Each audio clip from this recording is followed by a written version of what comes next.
Homeless man moved into a mountain cabin. What his dog found behind the stones changed everything. He didn't know it yet, but the day Cole Maddox lost everything was the same day his dog began to save what was left.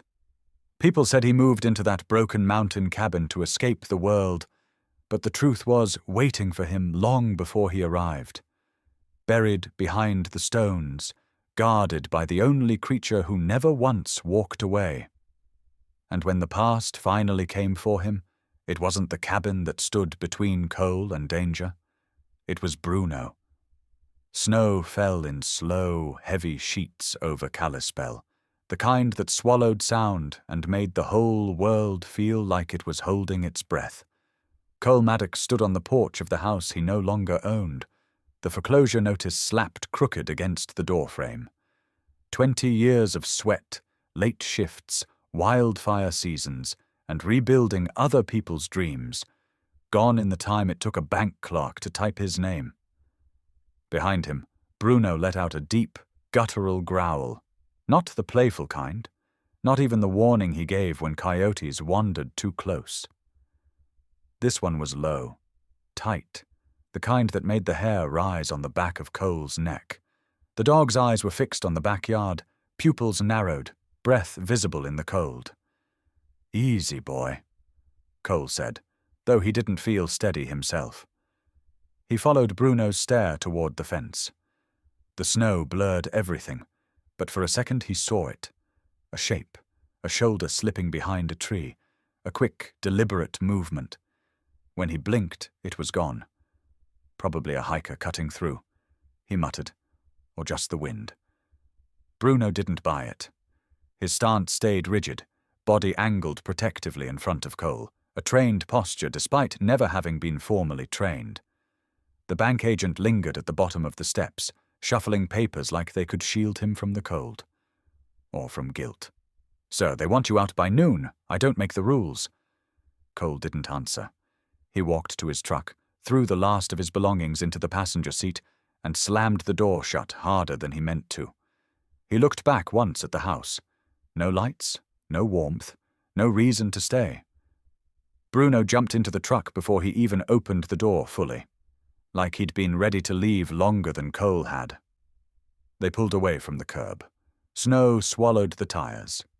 The house shrank in the mirror until it disappeared behind the storm. Cole told himself not to look back again. The highway out of town stretched empty.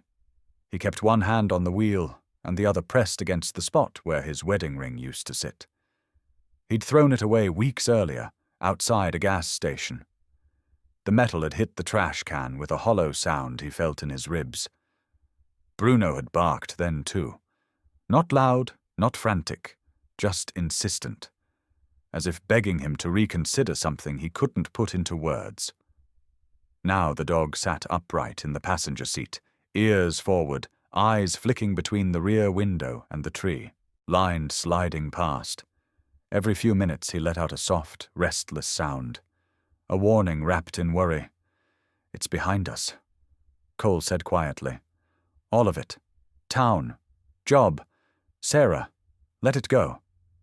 He didn't realize he was telling himself more than the dog. When they reached the turnoff for Swan Range, the sky had dimmed to a dull blue, the kind of light that made the snow glow from within. The truck rattled over the frozen gravel as they climbed higher into the mountains.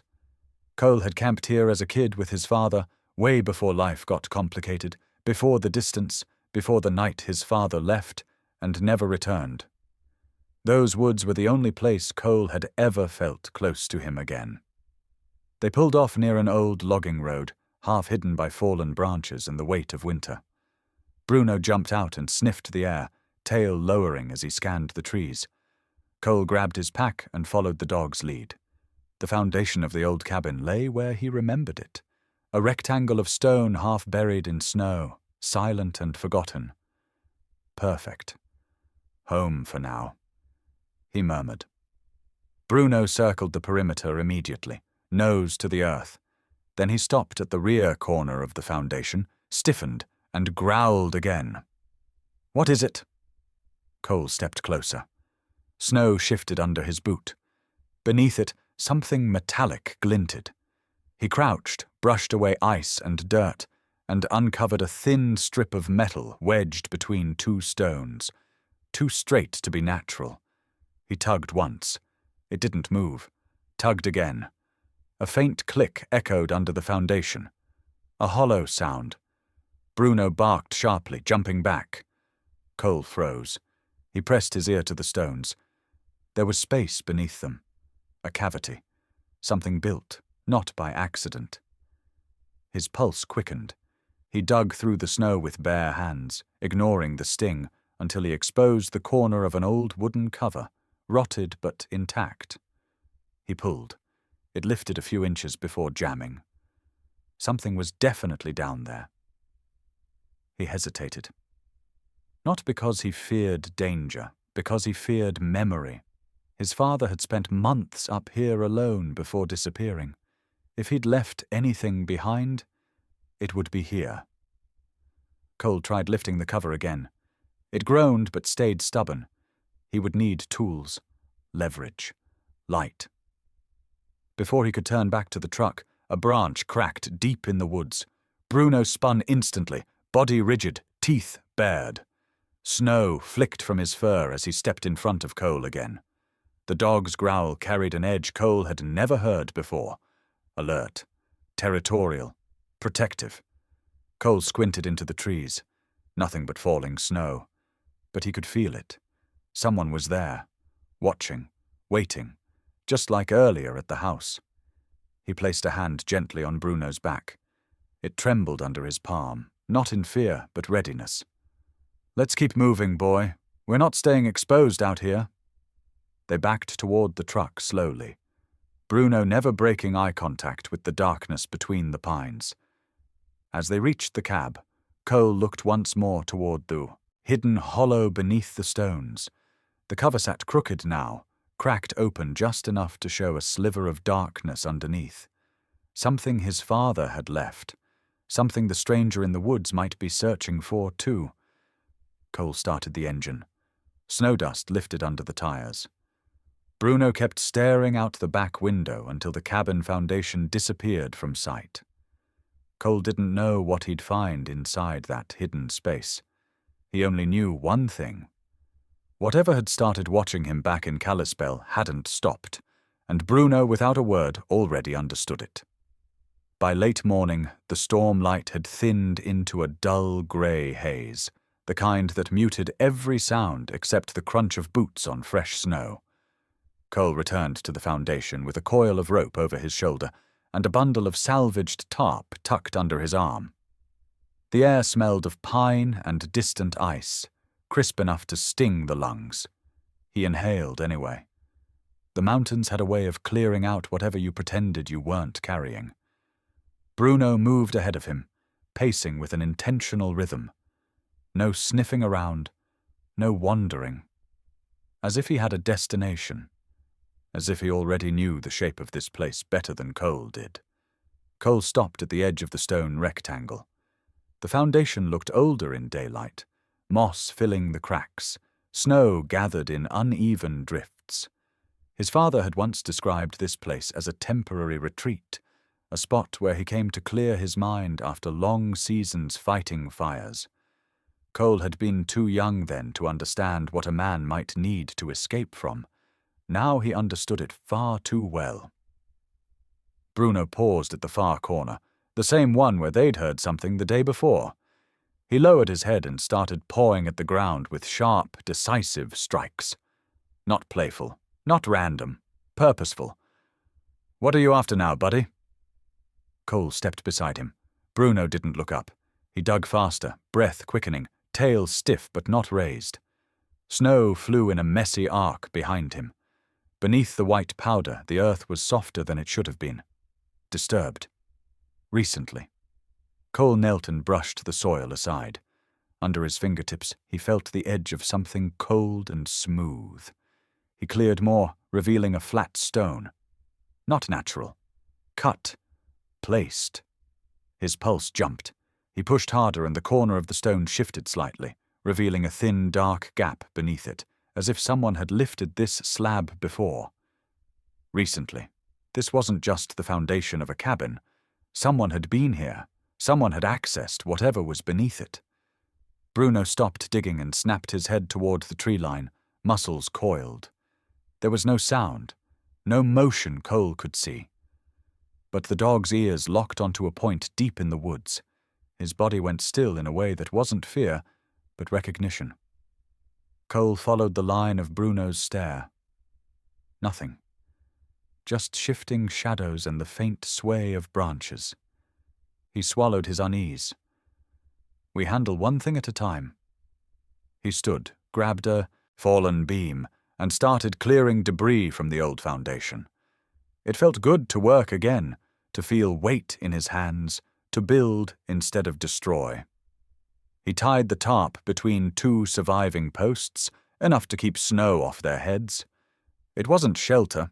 Not really, but it was a start. Bruno stayed near the cornerstone the entire time, refusing to leave it for more than a few seconds. Every time Cole hammered a board or shifted a plank, the dog's gaze flicked back towards the woods, like he was tracking an invisible thread. "You're acting like you've met whatever is out there," Cole said quietly. The dog's only answer was a low chuff, barely more than breath. As Cole worked, something else nagged at him. The flat stone Bruno had uncovered. His father had always hidden things in strange places. When Cole was 10, he'd watched his father carve out a hiding spot under the floorboards of their garage, a place where he kept maps, journals, and a handmade knife. Cole wondered now if this foundation carried the same kind of secret. He knelt again beside the stone and pressed his hands along the edge. It shifted. Not much, but enough to prove it was meant to move. Before he could lift it, Bruno let out a warning sound. Not a bark, a low, rising growl that vibrated through the floor of the clearing. Cole froze. The dog stepped in front of him, body angled toward the woods, fur bristling along his shoulders, his tail lowered, stiff as a board. "Talk to me, boy." Bruno didn't. He only stared. Then Cole heard it. A faint rustle. Not wind, not animal. A footstep. Soft, careful, human. Cole scanned the trees. Still nothing. But the sound had come from close. Too close. He slowly reached for the hatchet hanging from his belt. Every instinct he had sharpened itself to a point. Ever since Kalispell, he had felt eyes on him, like someone was tracking the places he went, the choices he made. Bruno's growl deepened. The footsteps stopped. Then, from somewhere beyond the first line of pines, a voice lifted. Short, whispered, impossible to understand, but definitely a voice. Cole straightened slowly, his breath fogging in the air. "Who's there?" No answer. He edged backward towards the tarp shelter, keeping his front towards the woods. Bruno moved with him, perfectly in sync, pressing close enough that Cole could feel the heat from the dog's shoulder against his leg. Another rustle. Then silence. Whoever was watching didn't want to be seen, and they were good at hiding. Too good. Cole swallowed hard. "This isn't random, is it?" Bruno finally broke his stare and nudged Cole's hand once, firm, like he was saying, "Move now." Cole obeyed. He backed into the camp and stoked the fire higher, letting smoke billow through the clearing. If someone was out there, they'd see the flames. They'd know he wasn't afraid to be seen. But that wasn't what unsettled him most. The dog wouldn't sit, wouldn't eat, wouldn't rest. He kept pacing from them, foundation to the tree line and back, as if connected to both by invisible wires. "You sense it, don't you?" Bruno lifted his head. His eyes were sharp, alert, and tired all at once. The eyes of a creature who had learned to read danger long before any human could articulate it. As dusk bled across the mountains, Cole secured the camp as best he could. He reinforced the tarp, laid his tools within reach, and packed snow around the fire pit to keep the wind from smothering it. He glanced back at the stone slab Bruno had uncovered. Whatever lay under it would have to wait until daylight. He wasn't going to dig blind with someone watching.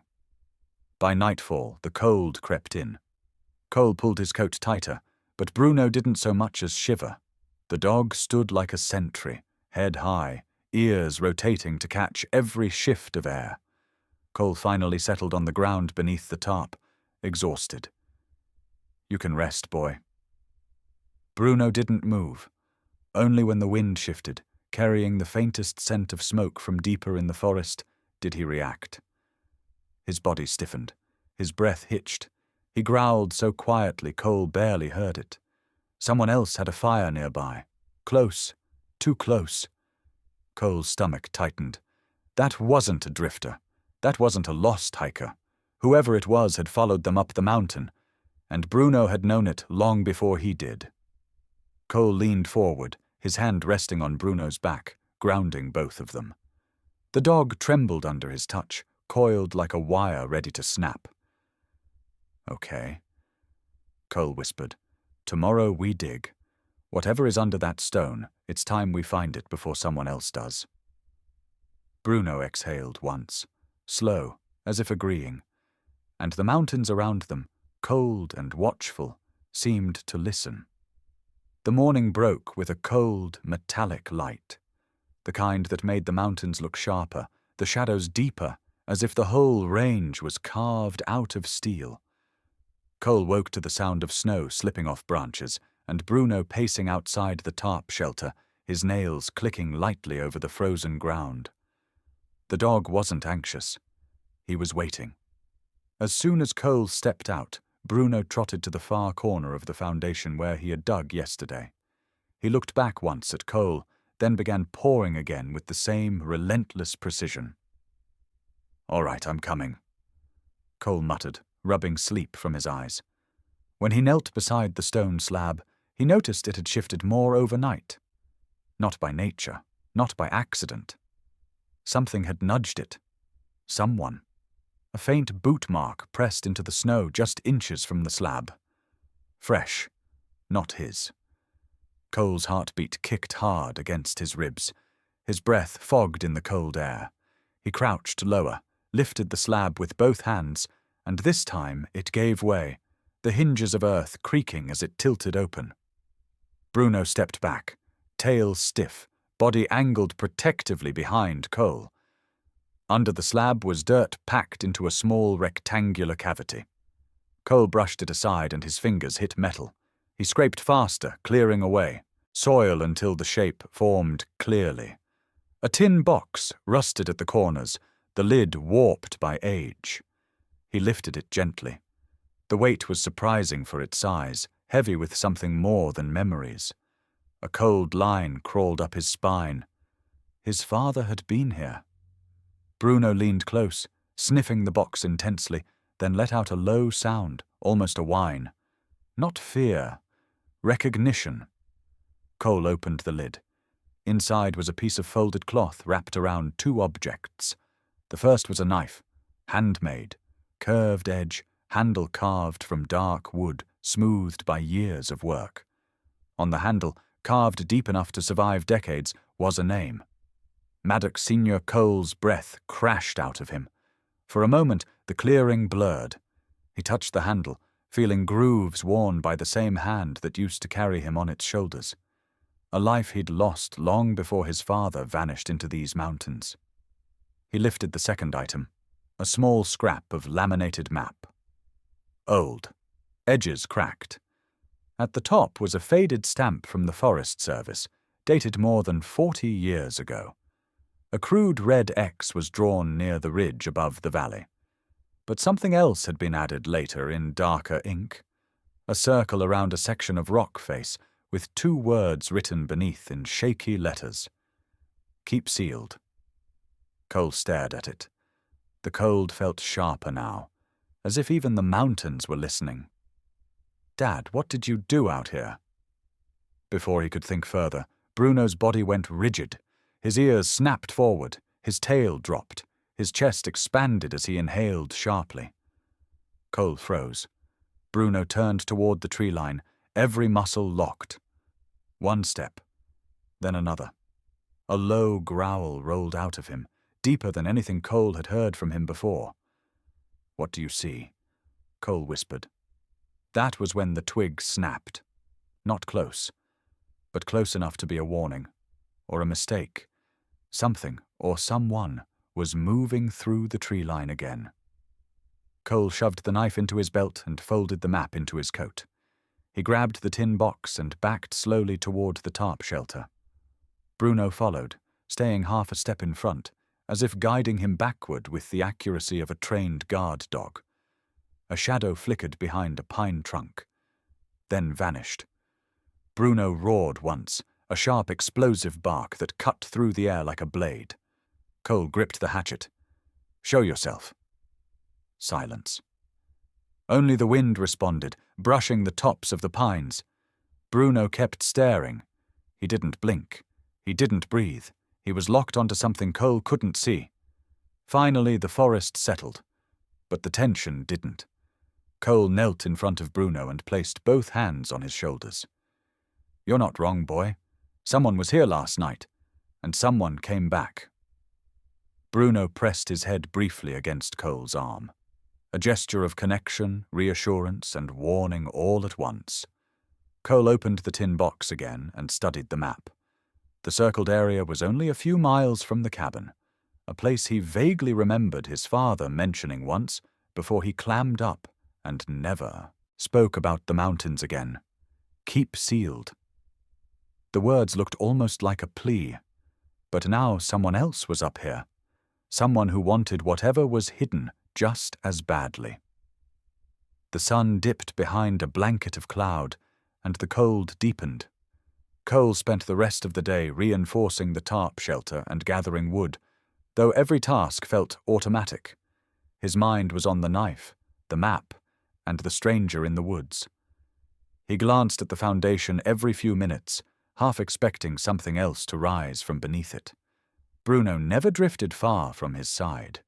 He checked the perimeter repeatedly, nose moving through the air in slow sweeps. Each time he returned, his brow furrowed and his tail stiff, as if the scent hadn't cleared, but grown thicker.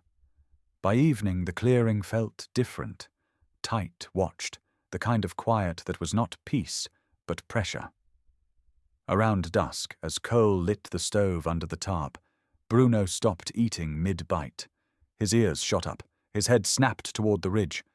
Another sound drifted in, softer this time, a gliding step over compact snow. Bruno gave a warning bark. Short, controlled, a precise signal. Cole grabbed the hatchet again, heart hammering, footsteps, slow, approaching. He stepped outside the tarp. "Show yourself," he shouted into the shifting dark. No answer. Bruno stood beside him, fur raised along his spine, a living barricade. A beat passed, then another, and then a voice, faint and strained, floated through the trees. "Please, I'm lost, not a threat, a plea." But Bruno didn't relax. He kept his body between Cole and the voice, growling low. Cole's breath clouded in front of him. He didn't know it yet.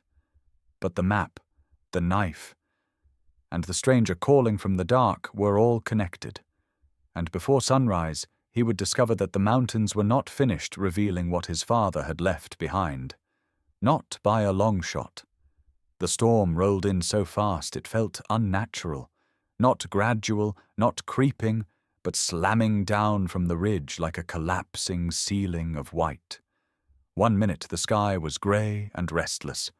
The next it was a solid wall of spinning ice, wind howling through the trees with a violence that felt personal. Cole had only a few seconds of warning. Just enough time for the hairs on his arms to rise before the gusts tore through the clearing, ripping the tarp loose and scattering the firewood he'd stacked so carefully. The half-built cabin frame groaned under the pressure. Bruno barked once, sharp, a command more than an alarm. Inside. Now. Cole grabbed the tin box and the knife, shoving them under his coat as he ducked into the skeleton of the cabin. It wasn't shelter. Just enough walls to break the wind. Not enough to stop what came next. A roar tore across the clearing. Snow blasted through the open frame. A beam shuddered overhead, rattling against the bindings he'd set earlier. The structure wasn't ready for this. Neither was he. Bruno lunged forward, slamming his body against Cole just as the beam snapped. The crack was so loud it sounded like the mountain itself had broken apart. The timber crashed down, knocking Cole sideways. Pain shot through his shoulder as he hit the ground. Snow swallowed half his body, cold flooding in like a tide. He tried to push up, but weight pressed him down again. Heavy. Warm. Bruno. The dog stood over him, bracing his paws on either side of Cole's torso, taking the brunt of the falling debris. Snow piled around them, drifting into the gaps, sealing them into a small cave beneath the collapsed roof. Cole coughed against the cold. "You're gonna crush me, buddy." Bruno didn't move. Didn't even look at him. His attention was locked upward, muscles trembling with the strain of holding part of the roof off Cole's chest. Cole reached up and touched his side. "I'm all right. Let it go. I'm all right." Only then did Bruno shift, just enough for Cole to slide free. The roof settled inches above where his head had been. Wind screamed outside, rattling the broken beams. Snow forced its way through every crack, swirling into the tiny pocket where they were trapped. Cole leaned back, breathing hard. His shoulder throbbed, his fingers felt numb. He wasn't sure how long they'd be stuck. Maybe hours, maybe the night. Bruno padded close and curled against his side, pressing warmth into him. His breaths came slow and steady, grounding Cole's racing thoughts. He let out a shaky laugh. "You saved me again. I'm starting to think you were trained for more than chasing sticks." Bruno lifted his head, eyes dark and intent. Not playful, not dismissive. Listening. Cole swallowed. The pressure of the storm felt heavier inside that small pocket. There was nowhere to look except inward. Nothing to hear except the wind and the truth he'd spent most of his life trying to bury. "You know," he said quietly, "I wasn't supposed to end up like this." Bruno didn't shift, just watched him. "My dad." Cole paused, the words sticking for a moment. He wasn't just some mountain wanderer. He fought wildfires for 20 years, best in the squad. People said he could smell a flare-up before the smoke even reached the treetops. Bruno lowered his head, resting it on Cole's leg, a gesture that felt like permission. Cole stared at the broken beams above them. The wind moaned through the gaps like a memory trying to claw its way back. There was a fire outside Helena, a big one. They called it the Red Creek Burn. My dad's team was trapped in a canyon. Someone misread wind direction. Someone else ignored evacuation orders. And when it all went wrong, they needed somebody to blame. His voice tightened. They blamed him. Bruno's ears twitched, his brow furrowed, almost human. Cole continued. He tried to clear a path for the others. Lost radio connection. They said he abandoned the squad. But I know he didn't. He wrote me once about it. Said he found something up here. Something the higher-ups didn't want uncovered. He closed his eyes, the truth widening inside him. And then he vanished. Came here and never came back. The storm beat against the collapsed cabin. Snow pushed in, coating their boots. Bruno shifted higher on Cole's chest, sharing heat, his steady heartbeat thudding against Cole's ribs. Cole reached into his coat, pulling out the knife with the carved name. It glinted in the dim light, metal catching the flicker of their small lantern. This was his. And that map. He hid something, Bruno, something worth burying. Bruno's gaze fixed on the knife, then drifted to the tiny opening of their shelter. Not fear, not confusion. Understanding. Cole let out a slow breath. You feel it too, don't you? Like we're walking straight into the trail he left behind. A sudden thump hit the remains of the roof. Snow sifted down. Cole jolted upright, grabbing Bruno's collar.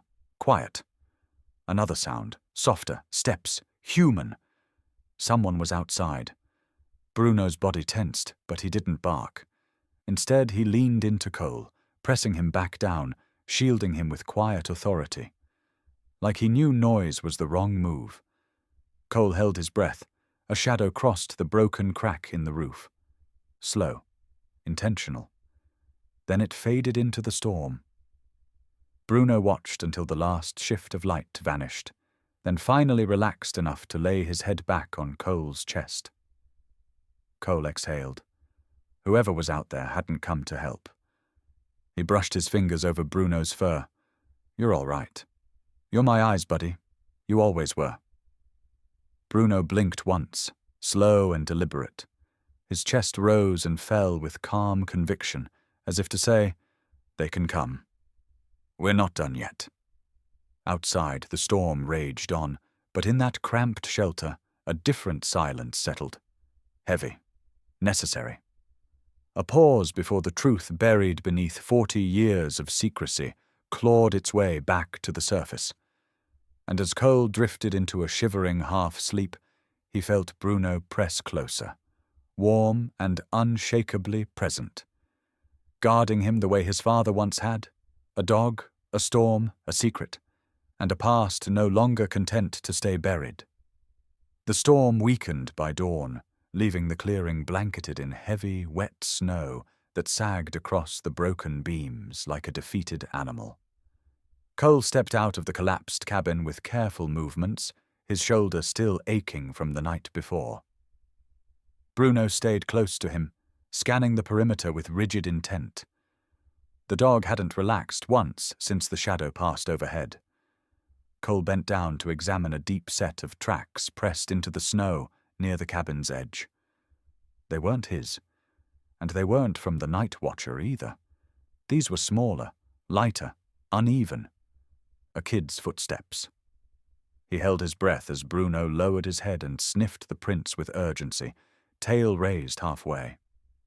Then Bruno glanced at Cole and took off without waiting for command. "Hey, slow down." Cole grabbed his gloves and followed. Bruno moved fast but deliberate, zigzagging through the trees as if following a scent that carried more desperation than danger. Cole's boots sank into the fresh powder as he followed the dog down a narrow ravine, slick with ice and silence. Half a mile in, Bruno stopped dead, body taut, ears angled forward. Cole slid to a halt behind him. "What do you see?" Bruno didn't answer. He slipped between two boulders, nosing at a shadowed gap at the base of the rock wall. A soft whimper drifted out. Cole blinked. That wasn't an animal. That was human. He knelt and leaned into the gap. A pair of wide, terrified eyes stared back. A boy, maybe 16, cheeks chapped and bruised, clothes soaked from snow. He tried to push himself deeper into the stone alcove, but there was nowhere to go. His whole body shook. "Get away from me," the kid rasped. Cole lifted both hands slowly. "Easy. I'm not here to hurt you." Bruno crawled part way in, lowering himself until his head rested on the snow, posture low and soft. The boy's trembling slowed. Bruno edged closer and nudged the kid's knee gently with his nose. The boy stared at the dog, then whispered, "You're not barking." "He only barks when he needs to," Cole said. "And right now he's saying, 'You're all right.'" The boy didn't speak. He stared at Bruno like he was the first living thing he'd trusted in months. Cole sighed, recognizing the look in the kid's eyes. He'd worn it himself once. "You out here alone?" The boy hesitated, then nodded. "My stepdad came home drunk." He didn't finish. He didn't need to. The bruise on his temple explained the rest. "I ran. Didn't know where else to go. How long have you been out here?" "Since yesterday. I thought I could make it to the ranger station, but—" He swallowed hard. "The storm came, and then I saw someone walking through the trees. I thought it was him." Cole stiffened. Someone else had been out here. That confirmed it wasn't just paranoia. "What's your name?" Cole asked. Aiden Rowe. All right, Aiden, I'm Cole, and this is Bruno. We've got a place not far from here. You can warm up and eat something. Aiden's breath stuttered. I don't want to cause trouble. Cole shook his head. Trouble found me long before you did. Come on. When the boy didn't move, Bruno solved the problem. The dog gently nudged Aiden again and let out a soft, encouraging grunt. Not pushing, not demanding, just offering.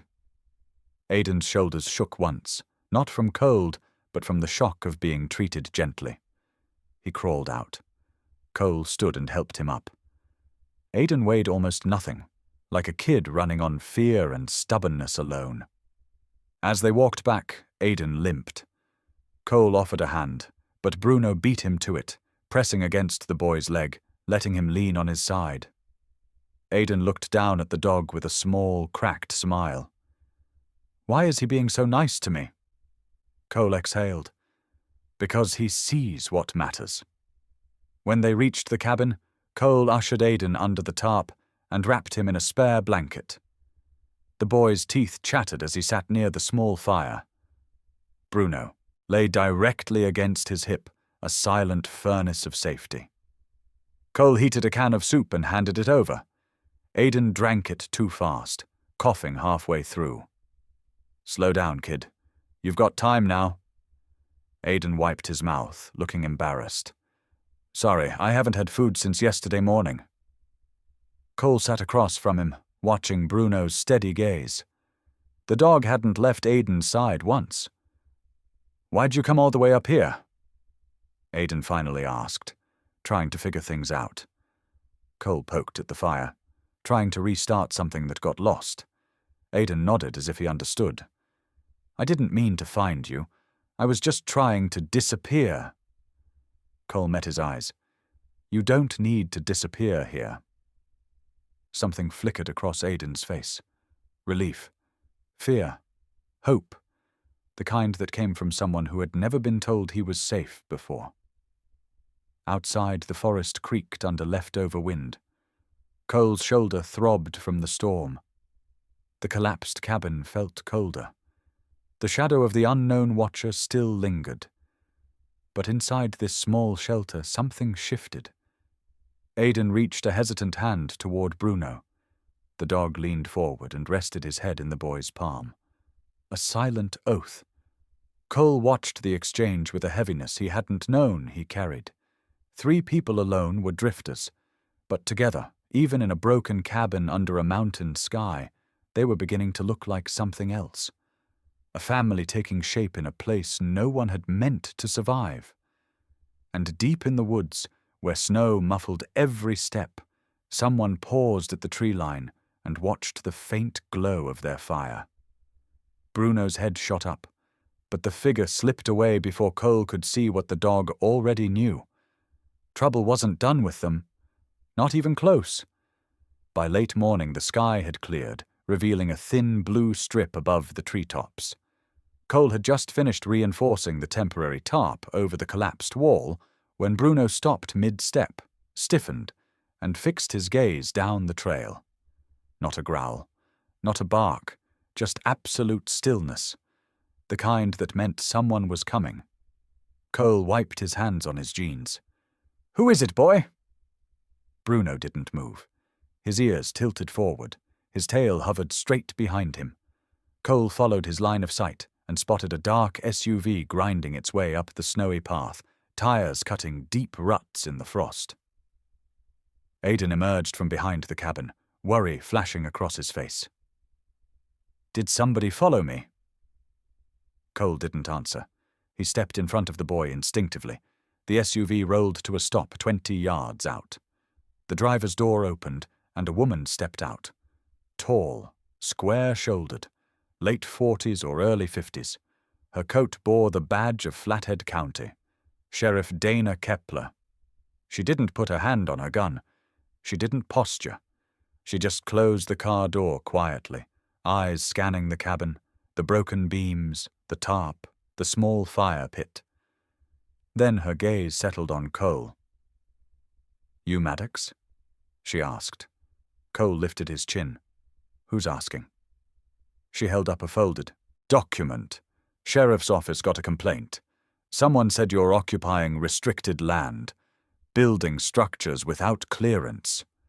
Cole felt Aiden tense behind him. Bruno stepped sideways until his body created a full barrier between them and the sheriff. Kepler watched the dog for a moment. Most dogs bark when they're scared, she said softly. Yours doesn't. He barks when he needs to, Cole replied. Bruno walked forward slowly, not aggressive, not submissive. He approached the sheriff, nose lifted, studying her like she was a puzzle only he could solve. Kepler froze. Bruno took another step. Then he touched her gloved hand with his nose, a single deliberate press. His tail lowered. No threat at all. Just recognition. Kepler swallowed hard. Well, that's new. Cole frowned. He doesn't do that often. Kepler's eyes softened. No, I'd guess he doesn't. Bruno returned to Cole's side, sitting tall, watching the sheriff with a quiet certainty. Cole noticed the way her gaze followed the dog with something like déjà vu. Kepler cleared her throat, forcing herself back to business. This land is legally off-grid. You can't be living out here without notifying the county, especially with minors involved. Aiden stiffened. I'm not going back. Kepler didn't look at him. Instead, her gaze caught on something at Cole's belt. The knife. Her expression changed instantly. She stepped forward, slow as someone approaching a ghost. Where did you get that? Cole placed a hand over the sheath. Why? She exhaled, voice suddenly tired. Because I know that blade. Cole frowned. This belonged to my father. Her jaw clenched. He carved the handle himself. She reached out, stopped herself, and lowered her hand. I worked with him. Years ago, during the Ridge Creek wildfire. Cole's pulse hammered. You knew my dad? Kepler nodded once. He was with my crew the night he disappeared. The world tilted, slow and surreal. Nobody ever told me who was with him when it happened. Because we were told not to, Kepler said quietly. The department sealed the report after the investigation. Too many mistakes. Too much blame to go around. They didn't want a scandal. Cole stared hard at her. So what happened? She looked at the mountains, at the timberline where the trees still carried scars from that fire decades ago. Your father vanished after warning us of a backdraft in the canyon. Saved 8 people. Then he went back alone because he said someone was missing. A rookie hotshot. He refused to leave without him. Cole's chest tightened. And? Kepler shook her head. We never found either of them. But we found this. She nodded at the knife, buried near a shattered rock face, like he'd left it behind deliberately. Bruno let out a low, thoughtful rumble, as if he understood the weight of the revelation. Aiden looked between them. Cole, you never said... I didn't know, Cole whispered. Sheriff Kepler took another breath. When I saw that knife just now, I knew you had to be his boy. Same stance, same stubborn eyes. Cole felt the ground shift beneath him. All his life, he'd been told his father walked out, that he abandoned them, that he had just disappeared because he couldn't handle the pressure. But this was different. He died saving people. Kepler hesitated. Maybe. Or maybe he found something in those mountains nobody wanted found. Cole stiffened. What does that mean? There was a part of the canyon they told us not to search. Kepler's voice dropped. Higher-ups shut it down. Said it wasn't stable. Said it wasn't worth the risk. Your father argued with them. Hard. He said there was something out there he wasn't leaving behind. Bruno growled suddenly, cutting through the tension. Not hostile, alert. He was facing the tree line again. A shadow moved between the trunks. quick, silent, watching. Kepler's hand went to her sidearm. That's someone you know? Cole shook his head. But Bruno's been picking up a scent since the day we got here. Kepler scanned the woods. Whoever it is, they're not hiking. They're tracking. Aiden's breath hitched. My stepdad? Kepler shook her head. Tracks are too clean. Too careful. Someone trained. Cole felt a cold knot form in his stomach. This land used to be hotshot territory, Kepler said quietly. And not everyone walked away when the fire died. Bruno barked once, sharp and decisive. Cole looked at him. You see something? Bruno didn't break his stare, muscles coiled, ready. Kepler lowered her voice. Maddox, listen. That map you found, the sealed marker? Whatever your father left behind out here, you're not the only one looking for it. Cole's heartbeat pounded in his ears. The truth about his father. A stranger stalking the tree line. A sheriff who was carrying her own ghosts. And Bruno, standing guard at the center of all of it, sensing the next danger before anyone else. Kepler folded the complaint notice, tucked it back into her coat, and spoke only to Cole. I didn't come to remove you. I came because if there's something out here tied to your dad's last night, you shouldn't face it alone. Cole stared at her. Why help me? Her answer was simple. Because I owe your father a truth that was buried long before that knife ever was. Bruno stepped forward and placed himself between them again. But this time, his tail dipped once in a quiet acknowledgement. Not a warning. Permission. Sheriff Kepler nodded at the dog. Looks like he approves. Cole swallowed the rising storm inside him. Then I guess we find out what my father was trying to tell us. In the woods, the shadow moved again, and Bruno's growl deepened into something unmistakable. The past was coming for them, and this time it wasn't staying hidden.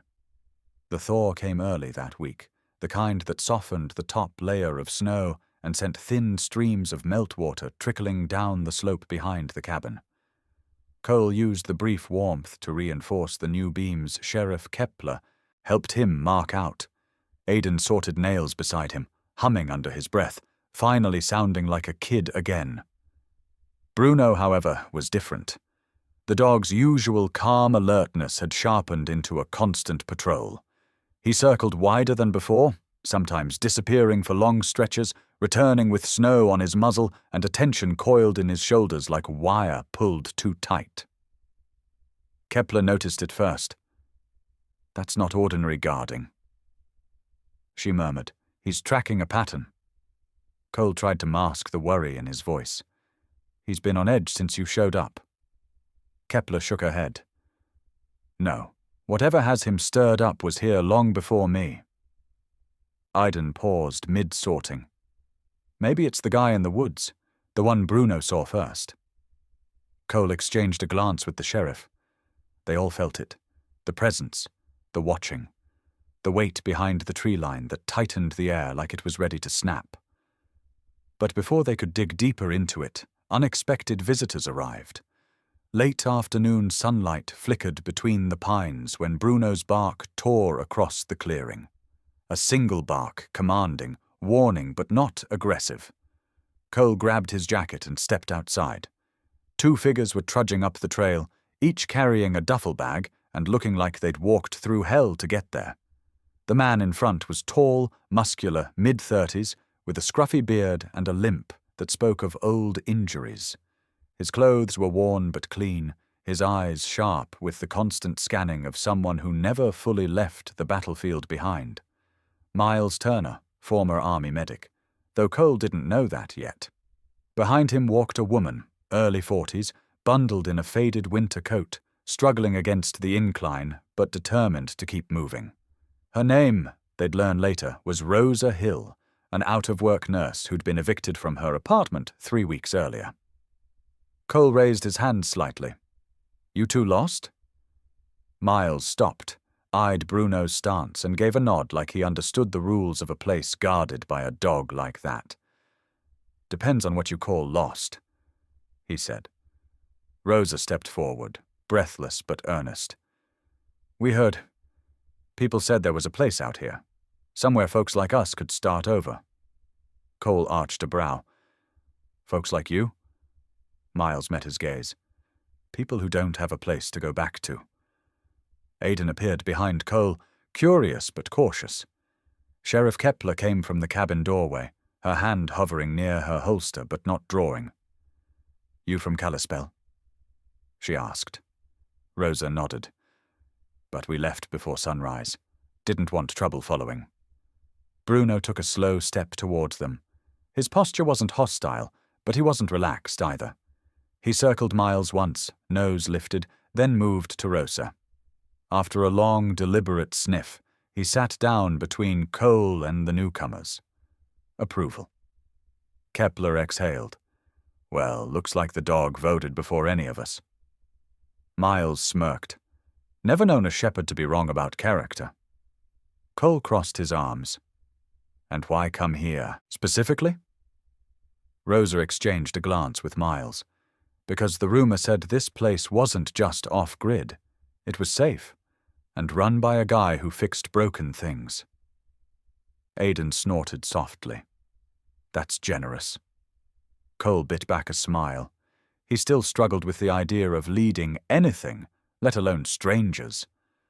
Rosa's voice softened.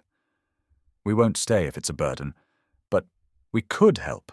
I'm a nurse, and Miles knows field medicine, construction, hydro systems. We're not freeloaders. Bruno pawed at Cole's boot once, a silent nudge. Cole had learned to trust those nudges. All right, Cole said, you can stay a few days. We'll figure the rest out after. The relief in Rosa's face hit him harder than expected.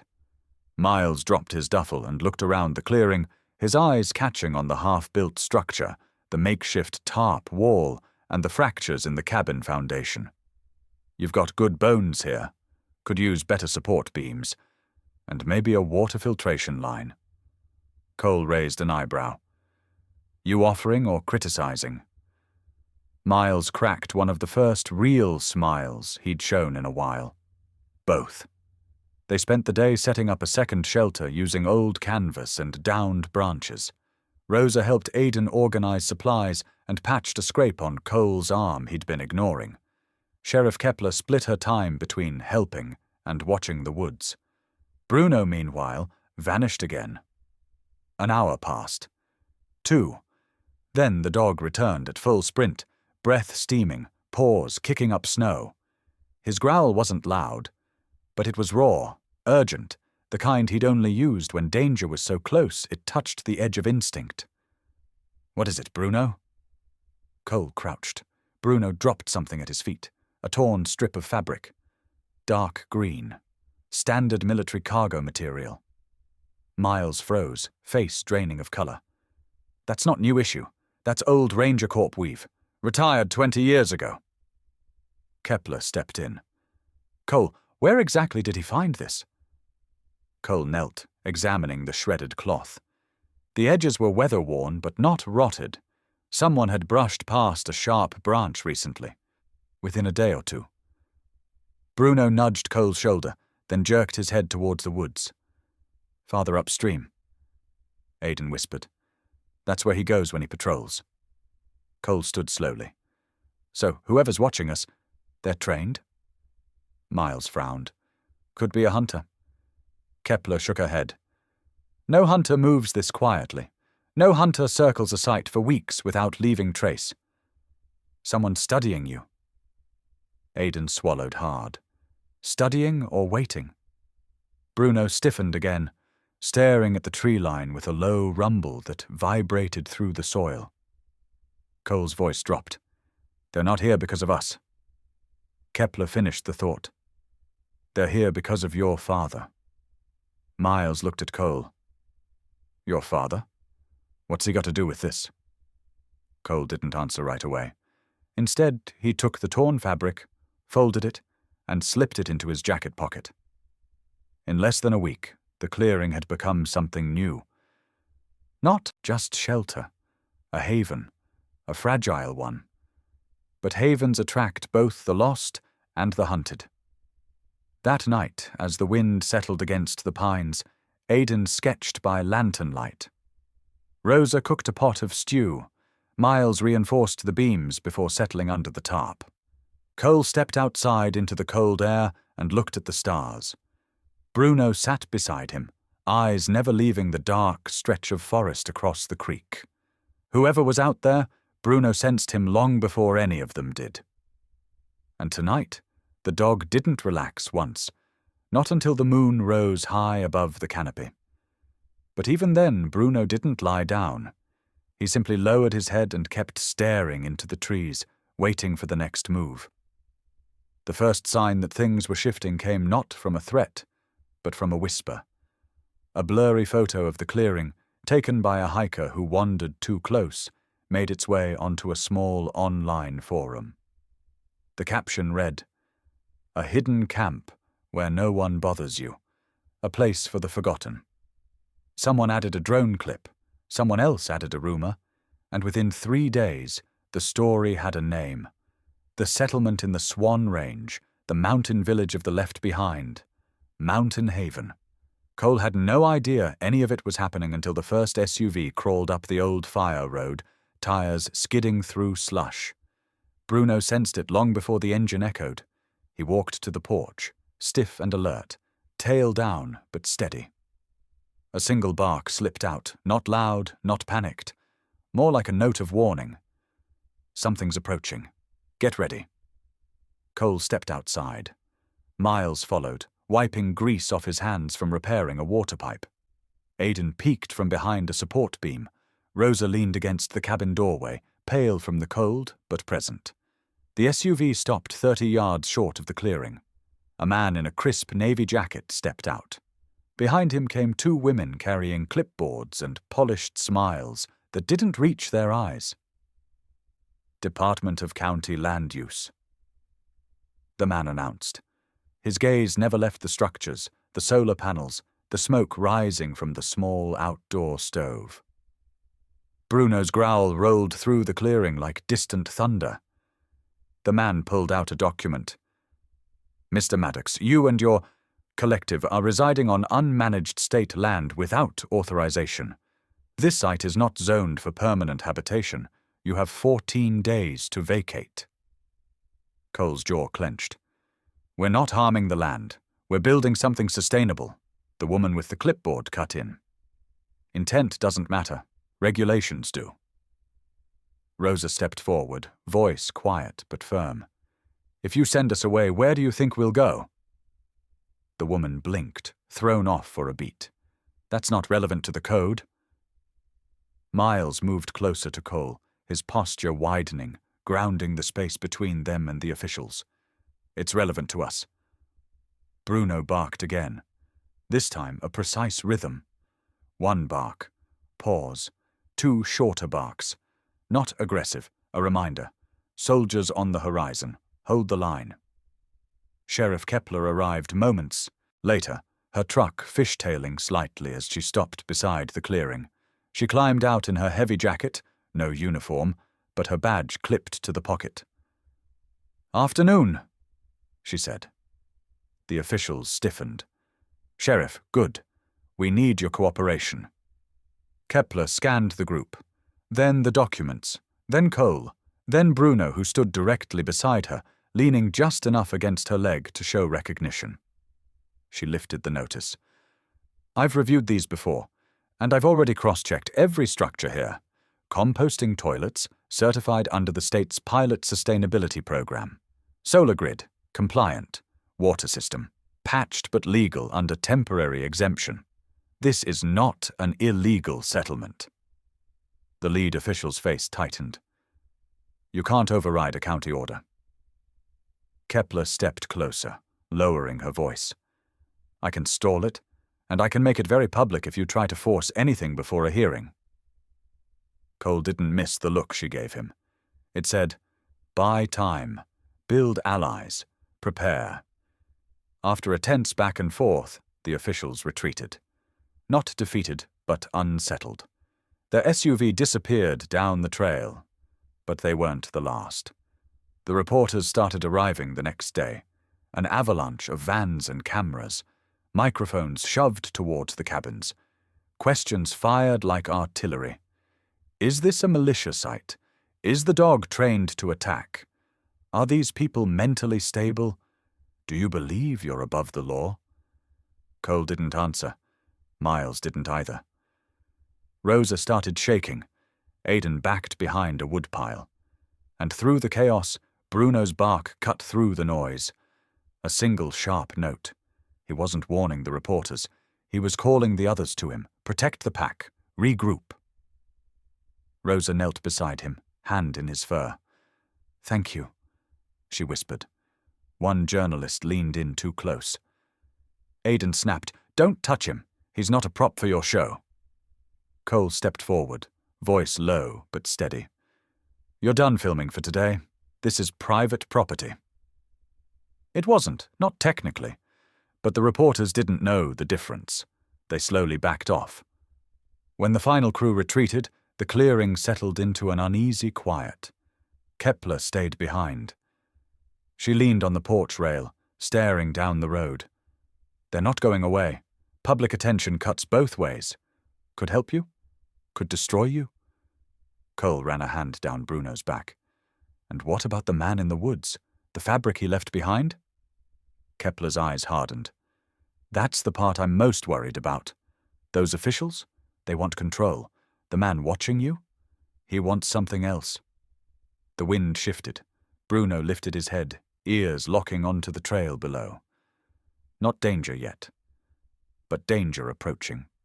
A slow, methodical presence making its way up the mountain with purpose. Kepler breathed out. Your father kept a secret up here. Someone doesn't want it uncovered. Cole felt his pulse thicken. And they think I can find it. Or the dog can. She looked at Bruno. He's responding to patterns he's seen before. Someone's moving in the same paths, circling the same terrain, tracking the same way your father did. Aidan stepped out of the cabin, voice thin but steady. What do we do? Miles answered first. We prepare. Rosa hugged herself against the wind. For what? Kepler looked at Cole. Her voice dropped to a quiet, certain tone. For the moment, the quiet turns into the fight. Bruno's gaze remained locked on the trail. His chest rose and fell in controlled, steady breaths. He wasn't afraid. He wasn't restless. He wasn't even angry. He was waiting. Holding the line in the space between peace and danger, staring down the mountain at something only he could sense.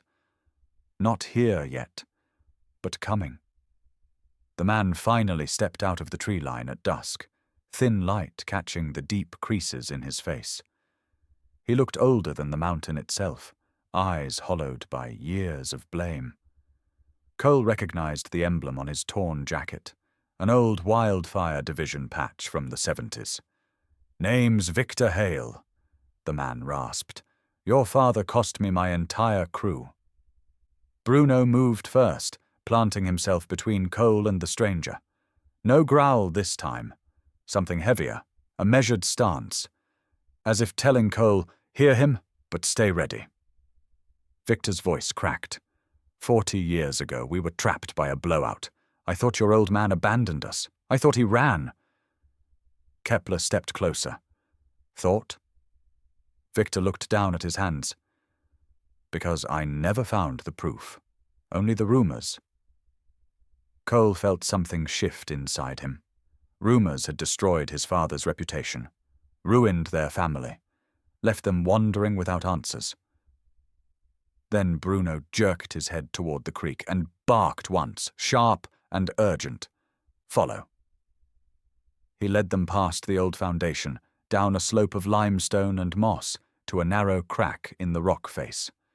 Cole had walked past it a dozen times, never noticing the small pile of stones arranged with careful intent. A marker. Bruno pawed at the stack, then stepped aside. Cole cleared the stones and reached into the crevice. His fingers touched metal. A tin box, sealed with resin, older than he was. Inside lay a weathered notebook wrapped in oilcloth. Maddox Sr.'s handwriting. Kepler held a lantern while Cole opened it. Page after page detailed the fire, the wind shift, the blocked escape route, the chain of command ignoring radio warnings. At the end was a final entry, stayed behind to clear the line for Hale's team. If I don't make it out, tell them I never left them. Victor froze. His mouth trembled. That's not possible. They told me he ran. They told me he left us to die. Cole handed him the notebook. Victor read the last line twice, then a third time. When he finally looked up, tears blurred the fury that had lived in him for decades. I built my whole life on blaming an innocent man, he whispered. Bruno pressed his head gently against Victor's leg. Not forgiveness. Recognition. A reminder that truth was heavier than anger. Kepler placed a steady hand on Victor's shoulder. It's time it ends, and time this place stops being hunted for ghosts. The next week she filed the petition herself, using the notebook as evidence of misconduct long buried. It sparked a statewide review. It sparked something bigger. A month later, Mountain Haven was granted protection under a self-reliance community initiative. No forced removal. No more threats. Cole read the ruling aloud on the porch. Aidan whooped, Rosa cried. Miles saluted no one. Kepler smiled for the first time in months. Bruno simply lay at Cole's feet, eyes scanning the tree line, ears relaxed. Truth had finally come out of the stones. And the mountain, at last, breathed easier. Winter settled softly over the ridge, the kind that muted every footstep and turned the clearing into a hush of white. Life in Mountain Haven had grown steady. Safe. People worked side by side. Children laughed in places that had once only echoed with wind. And Bruno, once the fiercest guardian of the mountain, now walked a little slower. His muzzle had faded to silver. His joints stiffened in the morning cold. But his eyes never lost that instinctive clarity, the way he studied the tree line, as if memory itself lived out there. Cole noticed the changes, but Bruno never complained. He still made his rounds at dawn, still pressed his head under Aidan's hand when the boy had nightmares, still nudged Rosa to rest when she pushed too hard. But his world had taken on a quieter rhythm, the rhythm of a life that had fulfilled its purpose. One night, after the lanterns dimmed and the fire sank into embers, Cole stepped outside to breathe the cold air. He found Bruno on the top step of the porch, lying in his usual position, body angled towards the woods, ears tilted as if listening to something only he could hear. Cole knelt beside him. Tired, old man? Bruno didn't move at first. Then he let out a deep, slow breath. Not a whine, not pain, just release. Cole rested a hand on his fur. I'm here, buddy. The forest answered with a gentle wind, brushing through the pines like a final blessing. Bruno's chest rose once more, and didn't rise again. He had gone quietly, peacefully, in the exact posture he had lived his life, watching over the mountain, guarding the people who needed him, a sentinel to his final breath. The next morning, the entire community gathered on the porch. Miles removed his hat. Aidan cried without shame. Rosa placed a sprig of pine beside Bruno's paws. Cole built the plaque himself and nailed it where Bruno always lay. He didn't bark for danger. He barked for what we couldn't see. People came for weeks after. Veterans, hikers, strangers who'd heard the story. Some left dog tags, some left photos, some knelt in silence. All of them understood. Because somewhere in their own lives a dog had guarded something they never knew they needed protected. As spring warmed the snowmelt and sunlight returned to the clearing, Cole stood beside the plaque. Hands in his pockets, voice low. If you've ever had a loyal dog, you know, they don't just guard a place, they guard your truth. They guard the parts of you the world tries to take. And now I want to hear yours. What's your story with a loyal pet? If Bruno's journey touched something in you, share it. Tell your memory. Keep these stories alive. And if you believe dogs like him still matter, support the channel. Subscribe, share, and help honor every German Shepherd still out there, quietly watching the world for us. Still guarding, still loyal, still seeing what we can't.